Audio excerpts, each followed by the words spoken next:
Good afternoon, everyone, and welcome. My name is Jennifer Simokaitis. I'm coordinator in the PFF Help Center, and I also moderate the PFF's telephone-based support groups, PFF Voices and PFF Caring Conversations. I'm happy to be chairing this afternoon's session, Caring for Yourself when Caring for Others, and I'd like to take a minute before we get started to introduce our presenters. Julie Morisset is a assistant clinical professor at the University of Montreal. She works at the Interstitial Lung Disease Clinic and Lung Transplant Program at University of Montreal Hospital Center. Dr. Morisset completed an Interstitial Lung Disease Fellowship and Master's in Clinical Research at the University of California, San Francisco. Her research focuses on hypersensitivity pneumonitis and the multidisciplinary approach to interstitial lung disease diagnosis. Kate Yablonsky has been working as a clinical social worker in interstitial lung disease and cystic fibrosis at Stanford Healthcare since 2018. Prior to that, she spent over a decade in pediatric oncology and stem cell transplant at Lucile Packard Children's Hospital, Stanford. She received her undergraduate degree from New York University and her master's in social welfare from the University of California, Berkeley. Marianne Sarazin is a longtime member of the PFF community. She is a PFF Ambassador Emeritus, and she leads the Pulmonary Fibrosis Support Group in Sterling Heights, Michigan, along with her husband, Gary, who is also a PFF Ambassador Emeritus and a lung transplant recipient. Marianne and Gary Cunningham are co-chairs of PFF Summit 2021, representing the patient and caregiver community. Their PF journey began in 2011. Remember, please, if you have any tech issues, to click the green message support button at the lower right corner of your screen. For any PFF questions, please click the help desk button on the menu ribbon at the top of your screen. And now I'll hand the discussion off to Dr. Morisset.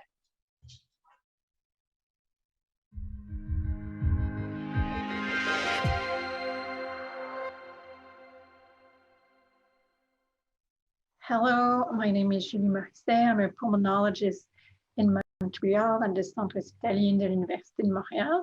It's my pleasure to be here today to discuss caring for yourself when you're caring for others. We're going to talk about caregiving in ILD. I'd like to thank the organizers of the PFF Summit for inviting me to give this talk. I'm really happy to be here. I just want to disclaim first that although I'm an ILD doctor and I've met a lot of patients with fibrosis and a lot of caregivers of patients with fibrosis, I've never personally cared myself for a loved one with fibrosis. Hopefully we can have a discussion later, but you guys are probably better experts on this topic than I am, but hopefully I'm gonna bring up some interesting points and research that has been done in this topic in the last couple of years. So here are my disclosures, and none are related to the topic we're going to disclose today. So basically what we're going to do in the next little bit is we're going to talk about the caregiving journey that's experienced for people with ILD, from the diagnosis to the investigation, the disease progression, and what happened with end of life. We're going to talk about some of the caregiver needs, and some are met, some are unmet, and what could be some potentially solution or strategies of how to deal better with them. And we're going to touch up on some of the available resources that are available in person and online for caregivers and families of members with pulmonary fibrosis. So as you're well aware, and that is being extensively discussed in this summit, unfortunately, most of pulmonary fibrosis or interstitial lung disease are diseases that are going to progress over time. Oftentimes, they will start later in life, although there are some connective tissue disease, for example, or others that are going to start sooner. They can manifest anywhere during the lifetime. And at the beginning, sometimes there are no symptoms, or sometimes there are some mild symptoms that are unfortunately going to get worse over time. So we're talking about shortness of breath, some cough, some impairment in the quality of life, some reduced exercise tolerance. And then there's the process of the diagnosis, where unfortunately many patients experience some delays in diagnosis and have to meet with several doctors or medical teams before a diagnosis of ILD is made. and then to identify what type of ILD is going on. And then there are some treatment that can sometimes be initiated, and we follow our patient over time. And unfortunately, like I said, often there is some disease progression and people experience more symptoms. They have their quality of life become more impaired, and they sometimes require oxygen. So that's a big step, and it requires a lot of changes in life. Early on in the disease, a lot of the management is about starting some disease modifying therapy, participating in clinical trial, getting some pulmonary rehab, participating in patient education, support group. And as the disease progresses, those needs and what we're trying to do are going to switch to oxygen assessment, and then some symptom management and discussing end of life or lung transplantation, depending on what's the medical context. So we start initially with a disease modifying treatment, and it moves on to symptom control. There was this really lovely paper that was published a couple of years back by Dr. Beck and colleagues, and really I made this really lovely figure for a framework on the needs and the comprehensive management of people with who are living with ILD. And really at the center of the management is the patient and the caregiver. And what are the patient and caregiver needs, and how can we help them as a medical team and working together in trying to meet those needs. So really there are some four different teams, which one of them initially early on in the disease is disease modifying treatment. So it's important to educate ourselves for what are the symptoms, what are the medication, what are the role, what are the potential side effects. And then as the disease progresses, or even sometimes early on, there can be some really bothersome symptoms.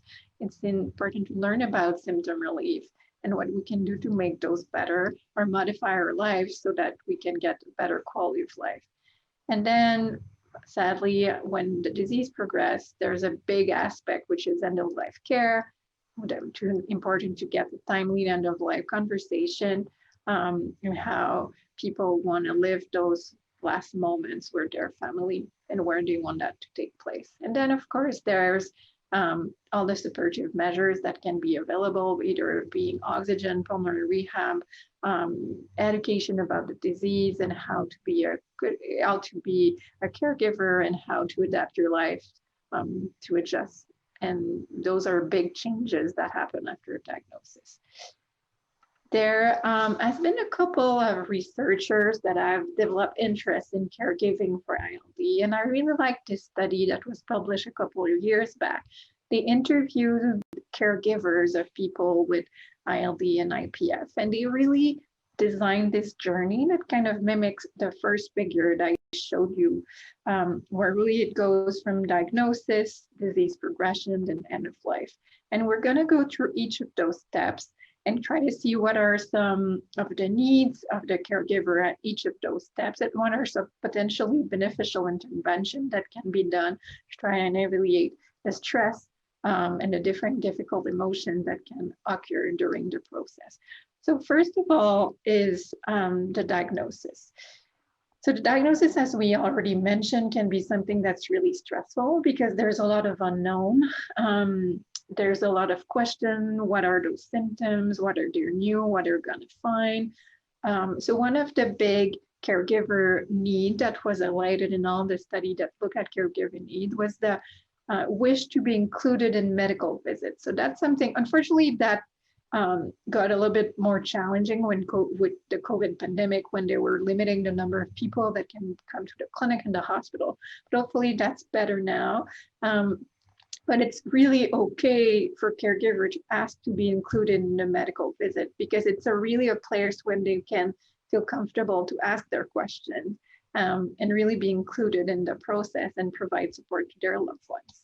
So that's an important one, because this first step, when we talk with people, the diagnosis part is really a stressful element. So it's good to be there as a team and be present in those moments.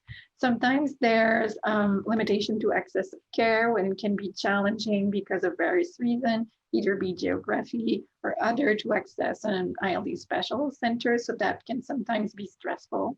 And really, when the diagnosis is met, there's kind of a storm of emotion. And it's good. One of the ways to feel more comfortable about this disease is to read a lot about it, and learn about all the educational resources that are available out there. We're going to talk about a couple of websites later on. But really, the more you know about the disease, the more comfortable you become and the more empowered you are. And it's really important to know that there are no super stupid questions. All the questions are important. And really, during medical visits or pulmonary rehab or whatnot, it's really important to feel comfortable and talk about those things. The other thing at diagnosis is it's important to keep seeing and participating in their usual set network, support network, either that being your immediate family, your friends, and not isolate yourself, so that you maintain those links to those people so that they can provide help and support for you.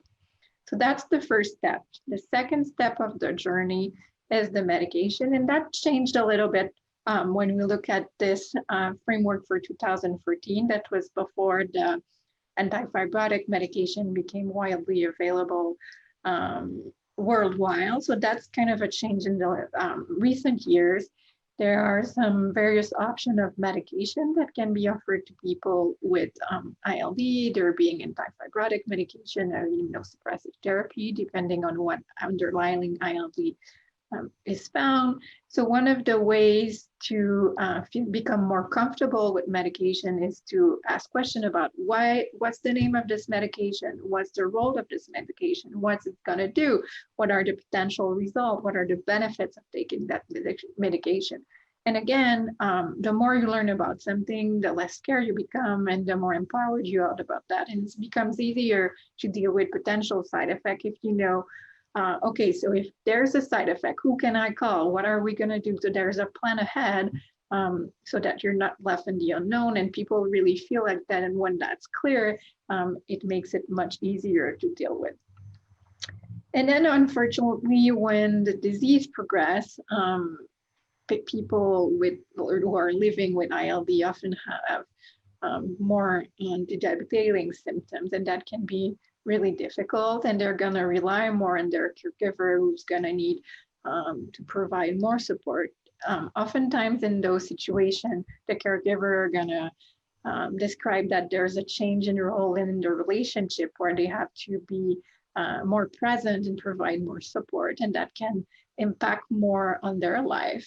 And one of the biggest aspects of that is when oxygen becomes necessary because there are some desaturation, either at rest or an exertion. And that's a big change for everyone, either being the person living with ILD and his or her caregiver. So this sometimes what can be useful is to ask for practical advice, talk with other families that are that have experience dealing with oxygen, how they adapt their home, how they were able to keep being active while having oxygen, and that can be done within pulmonary rehab or support group, or talking to the ILD nurse at your clinic that can refer you to other families so that you can get really hands-on advice about how practical things that can be done.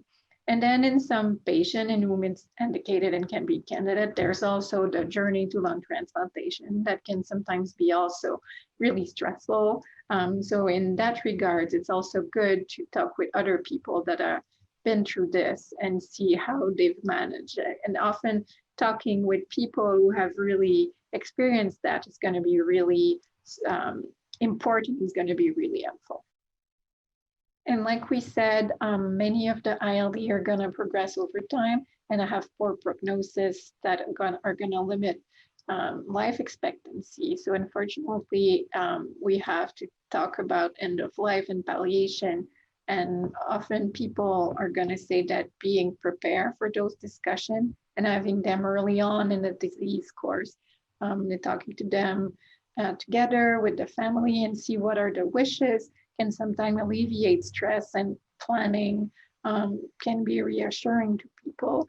So there are several things that you can talk about with your medical team, learning about what are advance directive what are living well, what are medical power of attorney, and what are the different palliative care options that are available in your region, in your area, that can really, it's always better to be prepared, especially for a difficult topic like this that can be really emotional.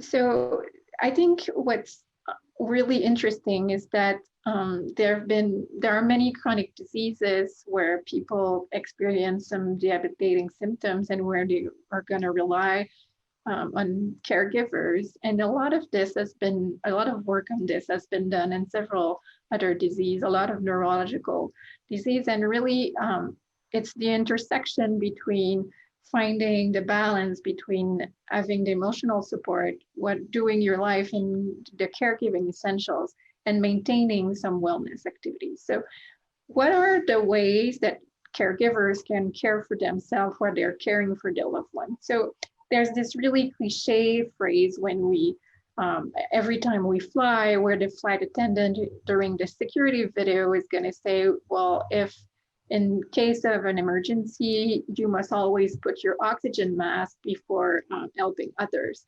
I think this is the exact same philosophy for caregiving within ILD or any other diseases. Because if you're unhealthy, either physically or emotionally, you're not going to be able to help anyone else. So caring for yourself as a caregiver is really an important priority. And one of those really important steps to caring for yourself is knowing when to ask for help.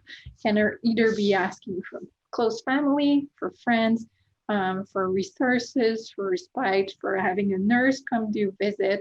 So there are really several ways to ask for help. And this is really one of the important ways to prevent burnout from caregivers, is to really be able to know your limits and take advantage of helping individuals around you that are willing to help and give you some respite. So that's really important.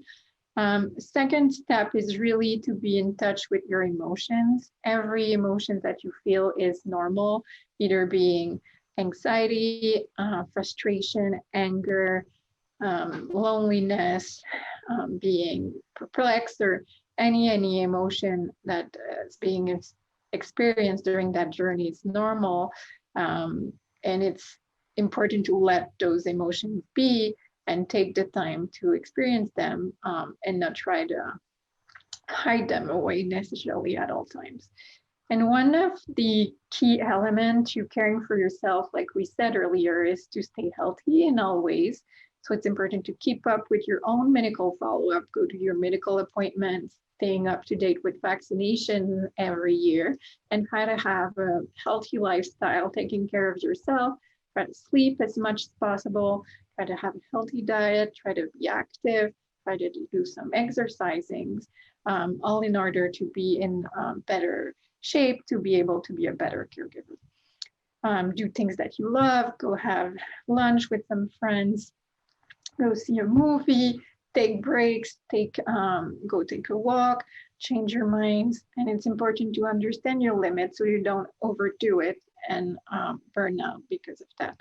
And I think one of the other key way to care for yourself is to find someone to talk to, stay social, lean on others, participate in caregivers, super group when you can share those emotions, and maintain connection to other people who can help you figure out all those emotions that you're going through. So if we move on to different resources that are available for caregiver of ILD, there are several ones. So you can ask your local clinic. Oftentimes there are nurses, a physiotherapist, multidisciplinary team that could refer you to local resources within your area. Then most clinic or a lot of clinic are going to have a super group that can be for patients or people living with ILD, but can also include people for caregiver super groups. Sometimes it's a combined super group, sometimes it's separated, but everybody that participates in those super groups find it a really interesting experience to share the difficult process of ILD. And they are, being that we're in 2021, of course, there are some various online resources.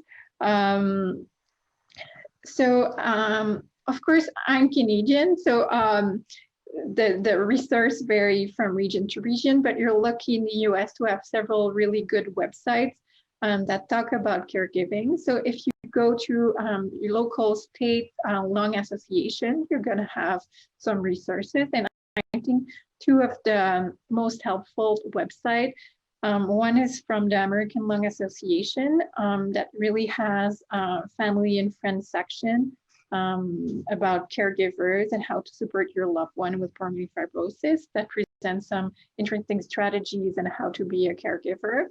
And then, of course, the Pulmonary Fibrosis Foundation website under patient and caregivers at all of those educational resources, either being from disease education about oxygen, about clinic. There are some resources about finding medical care, finding support group, and there's a specific page for caregivers where they give some advice about how to care for themselves and how to experience caregiving and strategies that can be done for caregivers. So thank you very much. Thank you for listening to this talk. It was my pleasure to talk about caregiving today.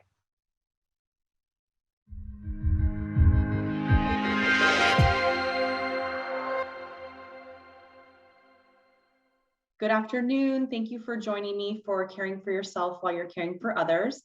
My name is Kate Yablonsky. I am the social worker for the Interstitial Lung Disease Program at Stanford. And my talk today, which will be about 15 minutes, is meant for those of you who have taken on a caregiver role for someone in your life with pulmonary fibrosis. My goal today is twofold. First, to normalize and validate some of the things that you may have experienced or are experiencing, because knowing that you're not alone and not crazy is half the battle. Second, to talk about some practical approaches to keeping yourself well while you're caregiving. Caregiving can be an extremely challenging role to take on within a family.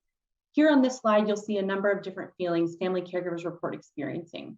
If we were together in person, I would take us through an exercise where I would read the words, have people stand when they hear something that they relate to, and then by the end, everyone is standing. Since we're in the virtual environment, we can't do that, but I think it's safe to assume that most of you have experienced some of these feelings before. We do know from extensive research done on caregivers of people with pulmonary fibrosis that these are all extremely common. So if you remember nothing else from my talk today, remember that you are not crazy, you are not alone, and having these feelings does not make you a bad caregiver. It makes you a human being. I want you all to know that we see you and the incredible love and sacrifice that goes into doing what you're doing for your loved one. It's also important to point out that acting as a caregiver can bring so many positive things to a relationship. It's truly love in action. I don't mean to sound today like I'm focusing on the negative, but it's the challenges, not the positive things that people usually need help with. So we will focus on that more today without losing sight of the many gifts that this role can bring to your lives. I want to share some quotes with you from a study done at National Jewish on caregivers. I almost feel guilty that it's so easy for me to breathe. If you've been around anyone who coughs all the time, it's enough to drive you crazy. Our life revolves around him constantly. What suffered is my relationships more with my family and my friends, because I'm just busy being a caregiver to him all the time. I have to do everything now that he used to do, as well as what I had to do. I don't mind doing it, but it doesn't really give me much time to do anything else. Your life keeps getting smaller, which is really difficult. If you've ever had similar thoughts, it may be hard to admit because you don't want your loved one to feel bad or like they're a burden on you. But these feelings are a normal part of the process. You've been asked to make a huge adjustment in your life and routine. It changes the dynamic between you and your loved one, and any big change like that will come with growing pains, even in very loving relationships. The classic metaphor for self-care comes from the airline industry, who recognize that if you can't breathe in an emergency, you are of no use to anyone who may need your help. Self-care is not a luxury, it's a necessity. Let me repeat that. Self-care is not a luxury, it's a necessity, and will allow you to be more physically, mentally, and emotionally available to your loved one that needs you. You may be saying to yourself, okay, great, Kate, thank you. I feel seen. Now, what are we going to do about it? Now that we've talked about how hard you all have it, let's talk about what you can do to take care of yourself. I'll talk about a variety of different strategies and ideas. Keep in mind that not all of these may resonate or feel possible for you in your individual situation. That's okay. You can always start small or pick and choose with what feels right for you. One major stress reported by caregivers is feeling overwhelmed and uncertain about what's coming and what to expect. In situations like this, information can reduce anxiety. The more information you have about the diagnosis, disease progression, and treatment options, the less out of control and more prepared you may feel. So a strategy to reduce your anxiety, you can empower yourself with information. Decide what works best for you in terms of informing yourself. You can attend medical visits with your loved ones. Caregivers that are more directly involved in the medical care tend to feel more confident and capable. Also, have you ever asked someone to tell you what happened in their doctor's visit? The translation is not always great, so sometimes it's easier to be able to hear it yourself. Support groups are also a great source of information. They can offer information and education in two different ways. Some groups like ours at Stanford offers an educational topic at each group, so you can learn from that. But in addition to that, the group offers an opportunity to learn from other people and caregivers living with the same disease. This can be such a valuable source of creative ideas and solutions for living with pulmonary fibrosis. The people that know it the best are the ones living it. You can also get information from reliable, let me emphasize, reliable sources like the Pulmonary Fibrosis Foundation. They have a whole educational section on their website that includes disease-specific fact sheets, videos, articles, training webinars on tons of different topics related to pulmonary fibrosis. You're attending PFF Summit, so you're likely already an information-seeking person. So let me reinforce for you, not only are you learning things, you're hopefully decreasing your anxiety too, whether you meant to or not. I do have to caution against over-Googling. Sometimes I'll meet new patients before they've met the doctor and they've worked themselves into a frenzy because they did too much Googling. Often they feel much better after their visit where they got information specific to their case. So make sure you find the balance between getting enough information to help you feel like you have a general handle on the situation and not overloading yourself with too many what ifs. It's also important to recognize the impact that the caregiver role has on the existing relationship. Stepping into the caregiver role for someone you love drastically changes the previous dynamic. Any change, even positive ones, come with growing pains. Maybe you're a spouse that's now helping your partner bathe or toilet, and that's never been a part of your relationship before. Maybe you're caring for a parent and it feels like the traditional family roles have reversed. Maybe you're caring for someone who's been fiercely independent their whole life and is really struggling to accept the idea that they need help. Maybe you cope by getting a lot of information, but your loved one copes by putting as little focus on the disease as possible. Sexuality is something we don't talk about openly in our culture, but it's an important part of many people's lives and can be something that's majorly impacted by chronic illness. Maybe your partner's lung issues have changed what's possible in your sexual relationship, and that adjustment has been really hard. Maybe you and your loved one disagree about how they should be managing their illness or taking care of themselves, and it's led to conflict.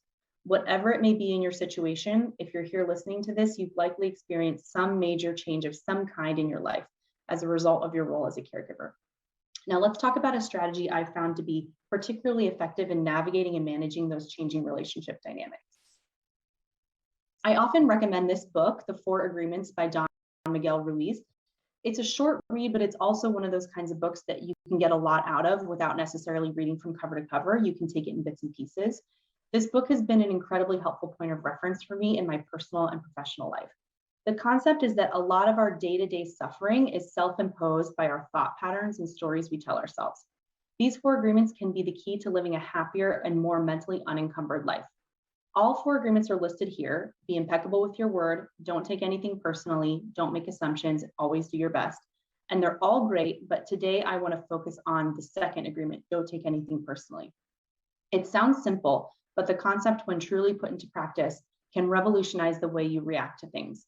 The general idea is that most things in the world that you encounter on a day-to-day basis are not about you. You're responsible for your own actions, but not the actions of others.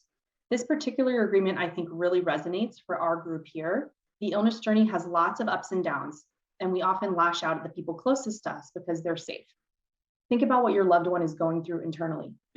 Getting a diagnosis of pulmonary fibrosis can turn your life upside down, challenge your identity, make you think about your own mortality.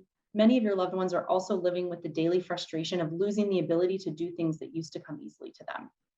Maybe you've experienced some conflict in your relationship with your loved one, or maybe they've lashed out at you, gotten angry about things that you're doing to try to help.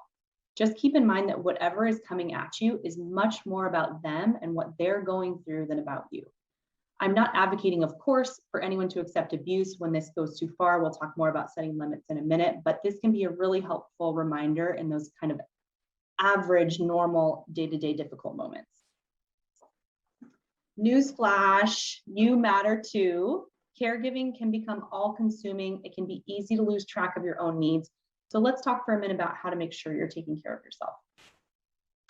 I present you with a list of things that are okay. Some of these may seem obvious, but I find that many of you loving, giving caregiver types may need to be reminded sometimes. It's okay to say no and set limits. It's okay to say yes to offers of help. There's an article on the Family Caregiver Alliance website, which I'll talk about in a minute, where the author wrote, the answer to the question, do you need anything, should always be yes. It's okay to not be perfect. Doing your best may be different on every day. You may not be 100% on any given day, and the best you have that day is your B+ game or your C- game. That's okay. Not every day is an A+ day. It's okay to not have superpowers and not be able to solve every single problem. It's okay to take breaks. It's okay to simplify your life. It's okay to have your own needs too. It's okay to make time for what brings you joy. This will look different for everyone, but 2 reliable places to start if you're not sure are getting enough sleep and exercising. Both of these things can have a major impact on well-being and mental health. If you don't get enough sleep, you may be more irritable and short with your loved one, which could lead to more guilt. And exercise has the combined benefit of keeping you healthy, giving you a break from the caregiving, and acting as a powerful antidepressant. But beyond those 2 things, it can really be anything: getting outside, getting a coffee, seeing a friend, reading a book, anything that makes you feel recharged.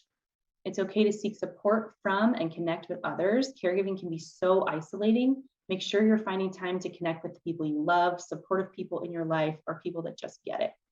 It's okay to practice positive self-talk. What you're doing is hard. You're doing your best. Talk yourself up. Give yourself credit. And it's okay to let that overworked self-critic retire. Many of us are harder on ourselves than on anyone else. You have enough on your plate. Please go easy on yourself. Living well can be thought of both as what you do and how you think. A well-known HIV/AIDS activist from MTV's The Real World, Pedro Zamora, coined the phrase, "I am not dying from AIDS, I am living with AIDS. And until my last breath, I will be living with AIDS." It's more than just semantics. It's a philosophy that may help reframe how you and your loved one envision your day-to-day life. There's a lot of life to live after getting a pulmonary fibrosis diagnosis, even if it looks different than in previous years. Even if the illness takes up a lot of space in your new normal, you're both still allowed to have a life outside of the illness or including the illness. Figuring this out may involve sitting down and thinking about what is important to you, what ingredients put together equal a good life, and finding ways to prioritize those things in your current circumstances. When scientists have studied our patient population and their caregivers, one important factor is consistent across studies, maintaining hope and optimism. When I use those words, I'm not asking anyone to be unrealistic or be in denial about what they're facing. You can be realistic and still be hopeful. Maybe you feel hopeful because your loved one's symptoms are under good control, or you're optimistic about research coming down the pike, or hopeful that you'll get to go on a road trip with your family that you've been looking forward to, or attend a wedding or a graduation or some other important milestone. Whatever it is that gets you up in the morning, leaning into that can be what sustains you through the more difficult times. So ask yourself, what's most important for you? How do you maintain hope and optimism? I want to share some resources with you today. These will be on the slides for your reference. The Family Caregiver Alliance is my #1 go-to for everything having to do with caregivers. They have great information, support, articles, videos, great stuff for caregivers, and they're a national organization, so they're for the whole country. Of course, the Pulmonary Fibrosis Foundation is our first stop for anything related to PF.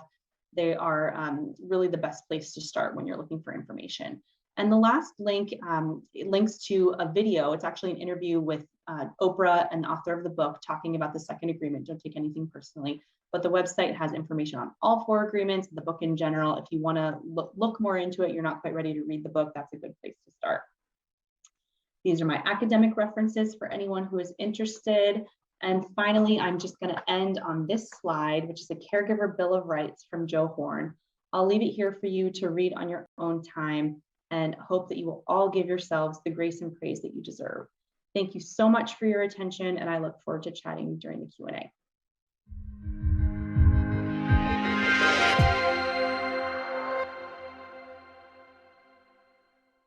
Good morning, good evening, good afternoon, everyone. I'm sure that people are attending from all over the world.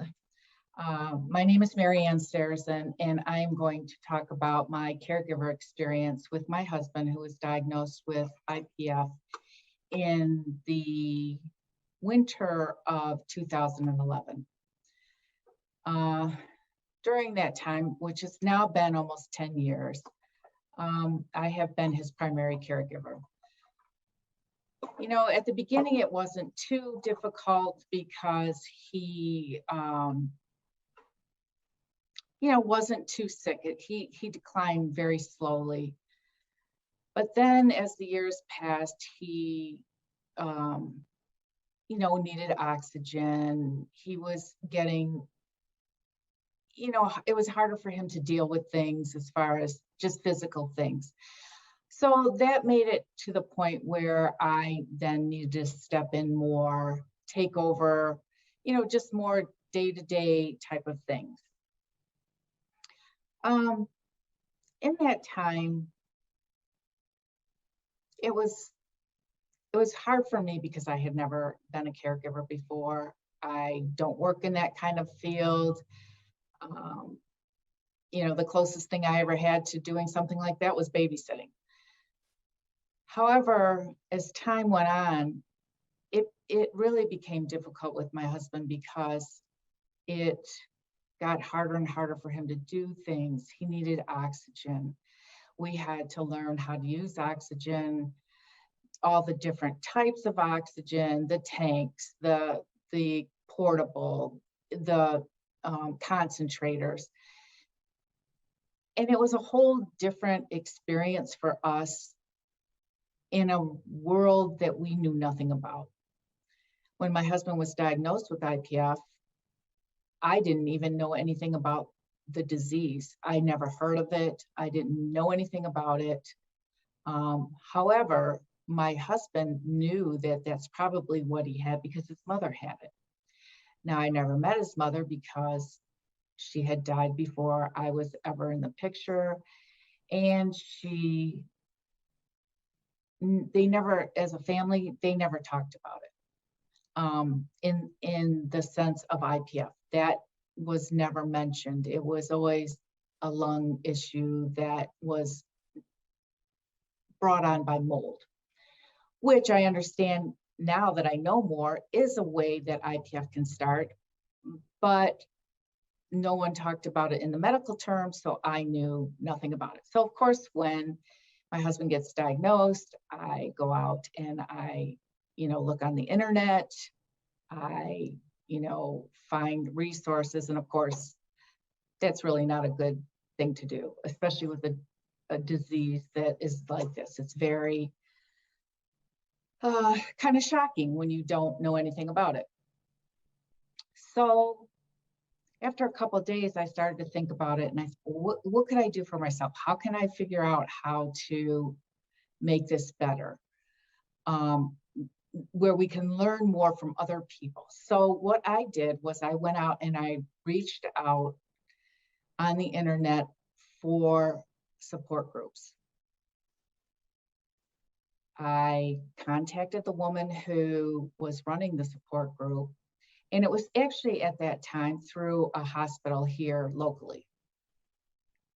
So this woman was in charge of the program, and so she put me in touch with the couple that led it at the time.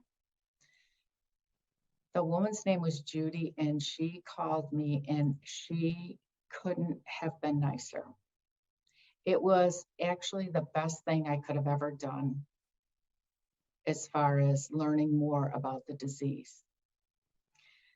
The only thing about it at the time was I wanted information now, which I think everybody does, but I couldn't get that right away because they had just had their meeting and they only had them once a month. So I waited till the next one, and I went. But in the meantime, when I came home and told my husband about it, he wanted nothing to do with it.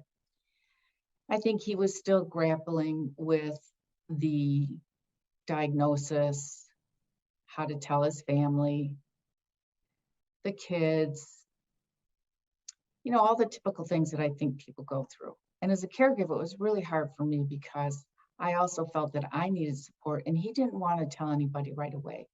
Because it was November when he found out, he didn't want to ruin the holidays for everyone. So we waited and we didn't tell anybody. But in the meantime, we did go to a support group meeting that came up for December. And it was absolutely the best thing we both could have done. Even though he didn't want to go, by the time it came up, he decided that he would go with me. We were just absolutely thrilled with the experience. There were so many people there, all caregivers and all patients, and they all had IPF, and they all gave us so much information about the disease, the doctors, the local hospital systems, everything you can imagine. And we have been going ever since. Of course, now with COVID, it's not as frequent. We have a lot of older people who don't do like Zoom and these kind of things. So it's not as frequent. But what happened was after the first year, the couple that ran it, he ended up passing away. He ended up getting a transplant, but unfortunately didn't make it and passed away, and his wife didn't want to run the program anymore. So my husband took over. So he and I kind of co-led it for a while. And then now the last few years, it's mostly him, because like most meetings, it's during the day. I'm still working full time. And so it's been a great outlet for both of us. But what I can say about that in caregiving is that it was a great way for me as a caregiver to reduce the stress I had about the disease, because I met other people there, other spouses, other partners, other family members who were going through the same thing that I was. It's very scary when you learn of a loved one having a disease that has no cure. The only possibility is, at that time, was a transplant. There were no drugs even at that time. Of course, now we have the 2 drugs that people can use. And my husband tried both of those, but neither one of them. He had too many reactions to each medication, so he was never able to do that. So as he progressed, things got harder for me and for him. But I think sometimes people discount what caregivers go through. It's very hard for them as well. It's very emotional. It can be very stressful.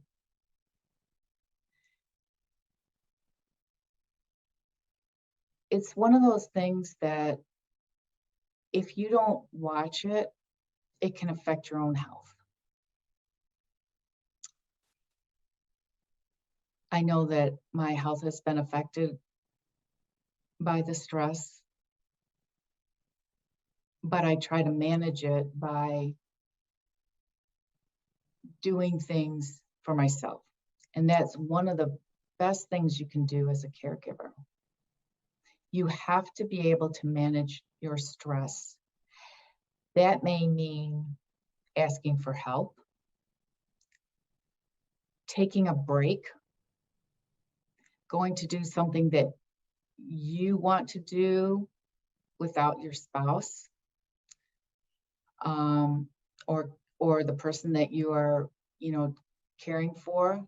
Sometimes you just need that break, just like anything else.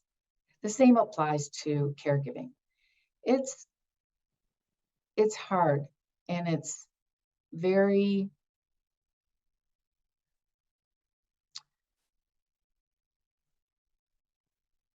emotional. There's a lot of ups and downs. You want to do the best you can for your loved one. You do it out of love. You love your family member. You want things to be better for them. You want them to live the best possible life that they can. But you also need to do the same for yourself and take care of yourself. When my husband had his transplant in 2019, it was an exciting time. We were so hopeful that this would really help him become the person that he's always been, very active, always wanting to do things, always involved in things. So we were excited. We finally got the call. We had to drive this center that we were going to was 2.5 hours away. And we get that call at 11 o'clock at night. I had worked all day. I was exhausted. And that call came in and I just thought, oh my God, who's calling us? It has to be them. So my husband was sleeping downstairs because he was by that time on oxygen full time, extremely restless, up and down a lot. And with me still working full time, he would sleep downstairs most of the time. So I got up and I ran downstairs and he's on the call and he's talking and I was standing there and I'm just like almost giddy but scared. And I looked at him and I'm like, is that them? And he gives me the thumbs up. So I was ecstatic, but at the same time, it kind of shocks you because it's like, finally, it's here. I mean, he had been on the list for 2 years and he was just a slow decliner. So it was really hard. I mean, we went to so many doctor's appointments, so many different tests, and he was getting frustrated and I was getting frustrated. And it was hard on both of us.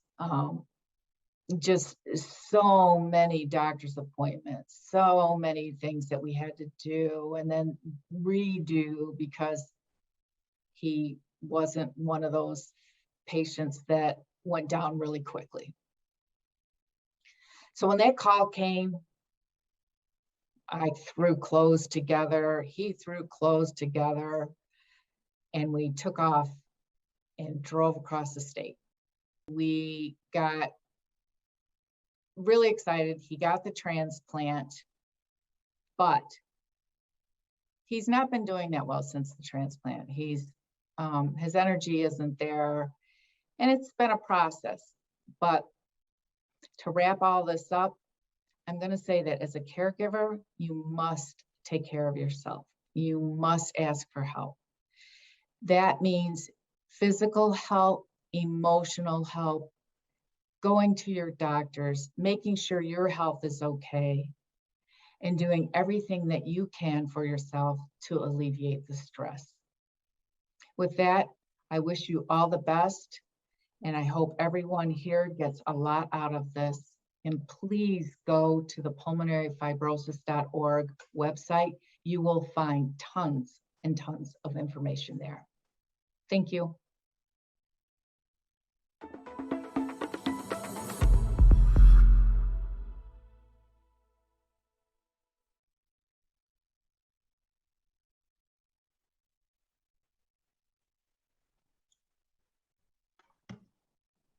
Welcome back, everyone. And welcome to our presenters who can now take your questions. Before we start, again, I want to remind you that if you'd like to submit a question, you can do so at the Q&A tab on your screen. And I also want to encourage you, there was some great information and resources in the slide presentations, and you can download those slides also from the tab on your screen. So make sure you grab that information before the end of the session. Okay, so to get started, I've got one question here. I'm going to stack a couple of them here. So there are questions about a situation where the two members of a couple will have different needs with regard to like information and what they want to know, and also different ideas about how to manage their disease. So maybe one who maybe has a little more information wants the PF patient to do things a little differently than the patient wants to do. What suggestions do you have for that type of situation? I think I could ask any of you that question. I can answer that. As a caregiver, you know, we struggled with that at the beginning. When my husband was first diagnosed, there were certain things that I thought he should or shouldn't be doing. And what I came to figure out was that, you know, I was so concerned about things and how he was progressing. And he was, you know, I guess in some ways the patient, you know, understands their own body and really understands what they can and cannot do. And even though they might do things that is probably a struggle, they'll learn from that. And it was you kind of had to let go a little bit, you know, as a caregiver. It was kind of a struggle at times at the beginning, but then I finally figured out, you know what, I gotta let my husband do what he wants. I mean, I can't control him. I can't control what he's doing. If he overdoes it, he's the one that's gonna pay for that. I mean, I'll probably have to help him, but you kind of have to do that. You kind of have to let go and only realize that you can only control what you can do. I agree with Marianne, and I just want to add that I think acceptance is a really important part, and that's what Marianne was saying. Like, I think similar to, you'll hear a lot lately in the zeitgeist about love languages, like people give and receive love in different ways. And I think that this is similar, that, you know, when you're faced with sort of an existential threat like chronic illness, the way you sort of approach it is really your way of coping and facing that threat. And so it's not necessarily the best to want someone to do it differently. You know, I think it's more about sort of accepting the way they're going to do it. And that goes both ways, not just for the caregiver, but the person with PF. If your caregiver has a really different coping style, it's still your life, your disease, your choices, but you can be considerate to what you know helps them. So if they want to ask lots of extra questions during the medical visit, be okay with that, even if it's not what you want to hear, or maybe, you know, figure out a way to have their needs met without sort of infringing on the way you want to cope. Thanks. That's a delicate balance for sure. Okay, here's another. Caring for someone with PF is overwhelming and I'm exhausted at the end of every day. How do I begin to determine what I or we need? How do I find help in my community? And I think, Dr. Morisset, you touched on this a little bit. Did you want to? Yeah, sure. So, I think it's really helpful to talk with the people at your local clinic to try to explore, because there's so much variation. Being from another country than most of you guys, the resources we have here are surely different than what's available in the US, and even within the US, I'm sure there's substantial variation within each region and the city where you live. So I think it's really important to, if you have the chance to be followed locally by a clinic, your pulmonary clinic, try to, oftentimes there's going to be nurses that are involved within the pulmonary clinic, and they are really important partners, and they're good at being able to find resources and know what information is there. So I think my ILD nurse is much more knowledgeable than me about those things, and she's really our go-to person. We meet with the patients and their family, and we kind of make a plan with what's available and what are the needs mostly. Right. If you need to meet, you need to find a balance between what you need and what's really available, because some things would be great but are not necessarily available. So try to explore this. And again, being from a completely different type of healthcare system. So my experience is I've lived in the US for a little bit, so I know a little bit about it, but I think maybe others want to pitch in on this, because this is very different depending on where you do live. Mm-hmm. You know, actually, another question came in sort of on the same topic, but so if you're a patient with ILD and you're living alone, you know, with your patients and the people that you work with who are living alone and managing the disease themselves, I would imagine you might have different recommendations or concerns as, you know, as their physician. So what would you do with a patient in that situation? Well, when the patient get really sick and they do live alone, we try to set up home visits by what's available locally. So it can either be like respiratory therapists or a nursing visit that are going to come at home and see how the patient are doing. They're going to do evaluation of the pulse ox, and we can also have some visits to help them with some of the house-related tasks. So depending on, we try to set up some services for that. So that's later on in the disease. But when it's early at the time of diagnosis, when people live alone, we try to tell them to bring a person that's significant for them, even if they don't necessarily live with them, so that they can read about or be present when the diagnosis is being told, and when we give them some explanation about the disease and other things. It's always better than when there's more than one person, so that they can learn all this information together. Thanks. Okay. And Kate, I'll direct this to you. What is the most important thing, or I guess the biggest takeaway that from this discussion today, that a caregiver can do for him or herself? I'm probably going to sound like I'm repeating myself, but just go easy on yourself. You know, I think that you have realistic expectations for yourself and what's possible, and just be kind to yourself, because there's no right, wrong. Every situation is different. Every person that you're caring for is different. And I also just wanted to add a plug for your local support group to what Dr. Morisset was saying. I agree with everything she said. But in terms of the exhausted person and the person that lives alone, even if you're not a support group person, those groups are chock full of people that have already done the homework in their local area. And whenever we have new people join the groups, you can just save yourself a lot of time, like whatever you're coping with about living alone or being exhausted, or they have shortcuts for oxygen hoses throughout the house, or, you know, the concentrator. You just might save yourself a lot of time by letting the work that those people have done, letting yourself benefit from it. So I just really encourage people to check in with their local support group, because even if it's just one time, because it's very, very helpful. These people that have been living with it and have figured out all the tricks. Great. I'll agree with that, Kate. I mean, it was the best thing we could have done with joining that our support group. It was a wealth of information.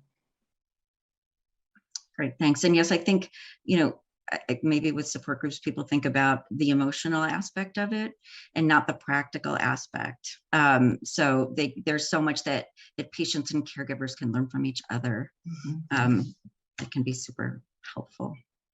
So that question and answer session went really quickly, unfortunately, and we're going to need to wrap it up. But I wanted to thank all of you for your perspectives and for the great information that you shared with us today. And again, I hope everyone takes the opportunity to download those slides so they can share those, or so that they have access to those resources. And again, I wanted to thank all of you everyone for joining us today, and make sure that you join us for our next session, Dealing with a Cough, which starts in this theater in 30 minutes. Thanks again, everyone. Thank you. Thank you.